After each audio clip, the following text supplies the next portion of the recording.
Hi folks, this is Steve with Disruptive Software. In Chapter 2 of the iCanScript Space Shooter tutorial series, we're going to learn how to create shots and implement shooting functionality in the spaceship. Begin by launching Unity with the iCanScript Space Shooter package as downloaded from the iCanScript website. You can either continue from your work in Chapter 1, or if you prefer, you can use the Done scene where Chapter 1 has already been completed for you. If you would like to use the completed Chapter 1, just double-click on the scene under Project in Done iCanScript, Done Chapter 1, Scene. You should see your player visual script over here, just as we left off in Chapter 1. Our player can now move around the game area.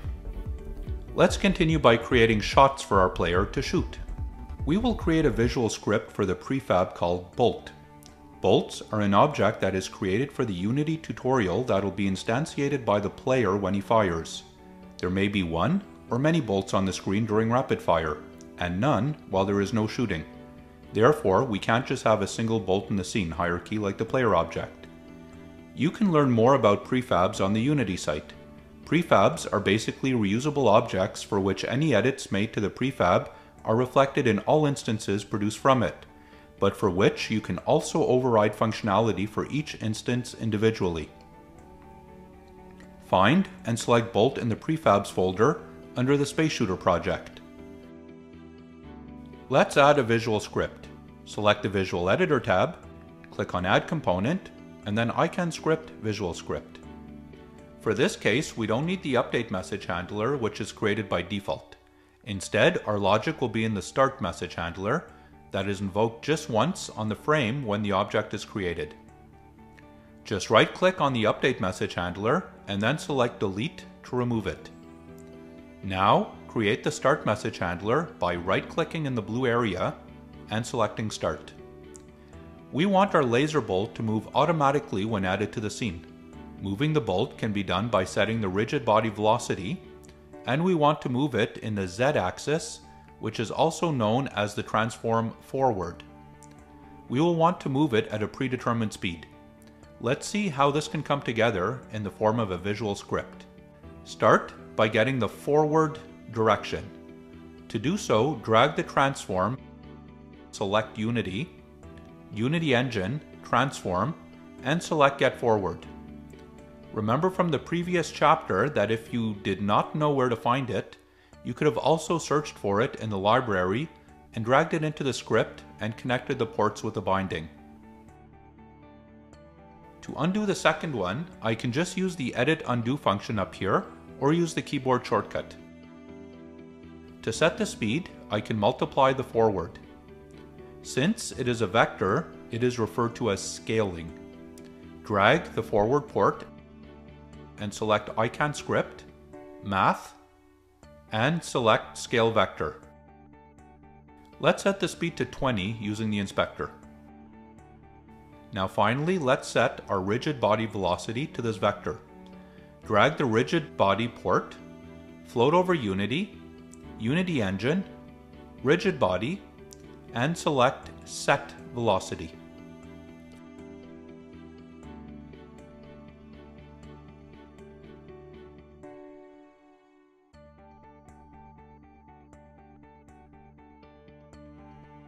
Let's see if this works.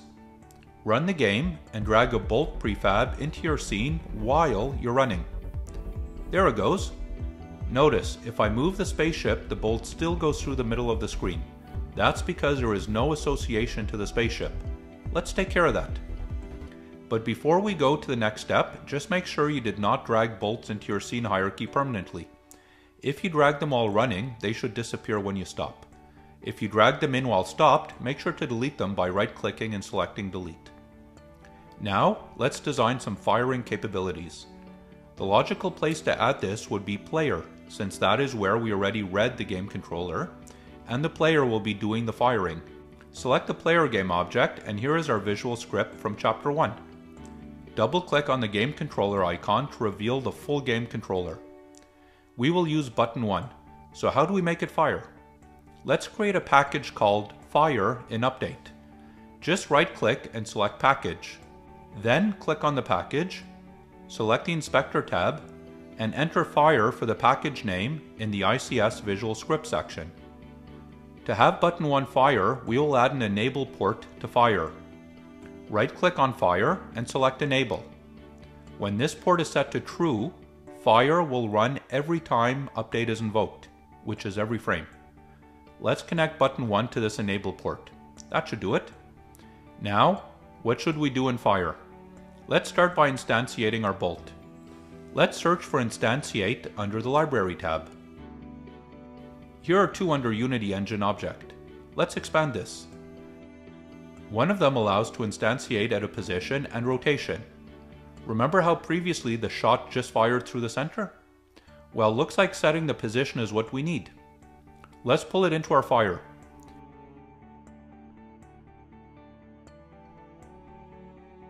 We need the original object, that would be the bolt. Select the prefab folder under the project here, and here is the bolt we created. Now drag it into the original port. Here it is.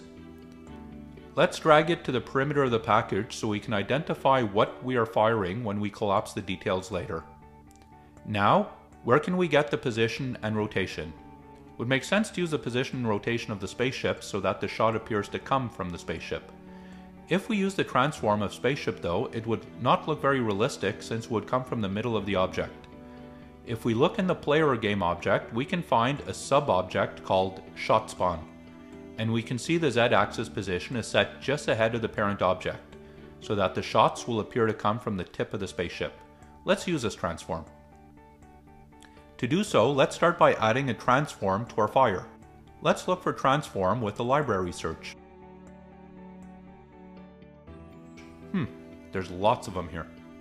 This is probably a good time to understand what the icons in the library mean to help us find the one we want. So here we have the function nodes we have used so far. Those are clear enough. We have also seen the port icons on our nodes. Here are the input and output nodes, and we can also see them in our library search. Up here we have a class node, and here we have a builder node. A builder node is like a constructor in source code.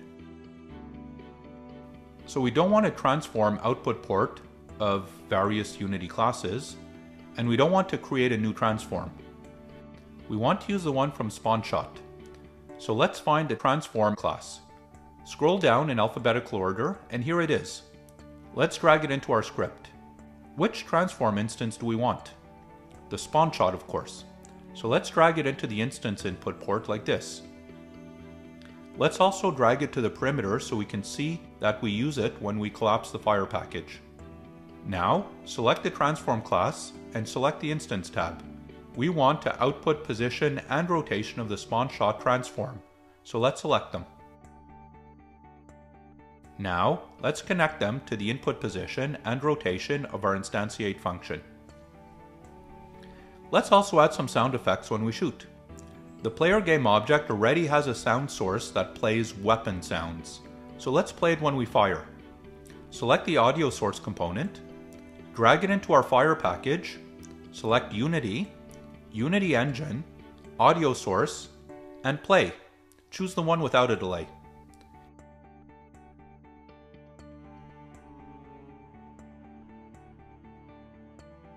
Now, let's see if this works. I like this gun, but it would probably not make gameplay very challenging if it obliterates everything in the way when I hold down the fire button. Also notice how the bolts are piling up in our scene. We create them, but they are just going out in space off the screen forever. Let's tackle these 2 problems one at a time. Let's go back to our visual script and try to understand why the rapid fire is so fast. If we hold down the fire button, the enable on fire is always true and gets called every frame where it instantiates another bolt. This is too often. So let's rate limit it. Create a package called rate limit. Right click, select package, and set the name in the inspector. What do we want to rate limit? The instantiation of the shot and playing the sound. Basically these 3 nodes. So let's put them all in a package. To do so, select all three. You can multi-select by pressing the Command key on Mac or the Control key on Windows and clicking inside each node while holding down the key. Now, right-click and select Wrap Multi-Selection in Package. Using the inspector, name the package Spawn Shot. Let's fold it since we know it works and don't need to look at the details anymore. Let's add an enable port to Spawn Shot that will be used to fire each individual shot. For rate limit, we can use an iCanScript library function to generate a timed pulse. Find it using the search under the library tab. Just type in pulse. Here it is, GeneratePulse.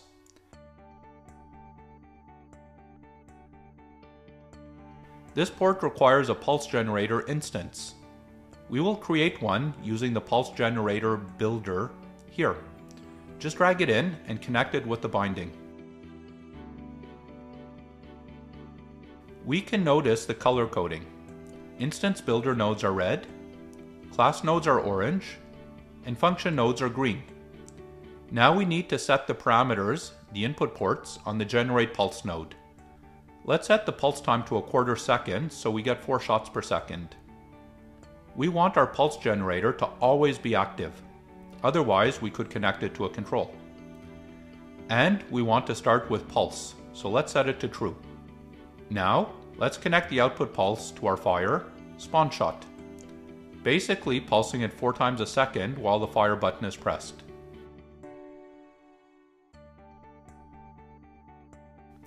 Let's see if this works. There we go, that should make it playable. Now, we just need to get rid of those bolts when they are off the screen and we no longer need them.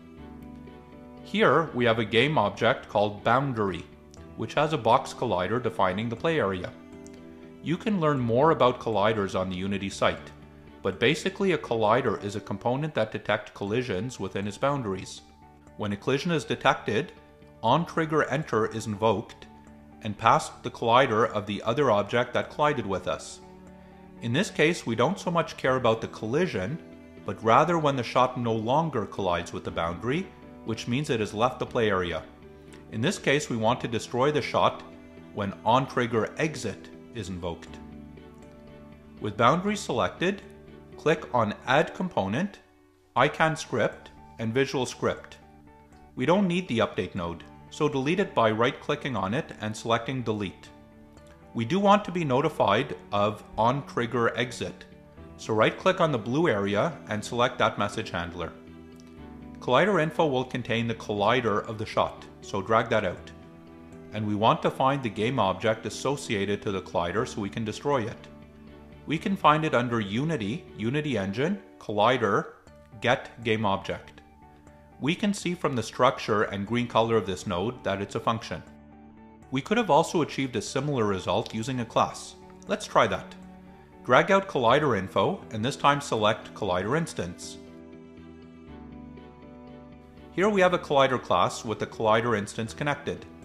We can now click on the Collider class. Go to the Instance tab and check the output game object variable to get the port. Both of these will do the same thing, so which one to use?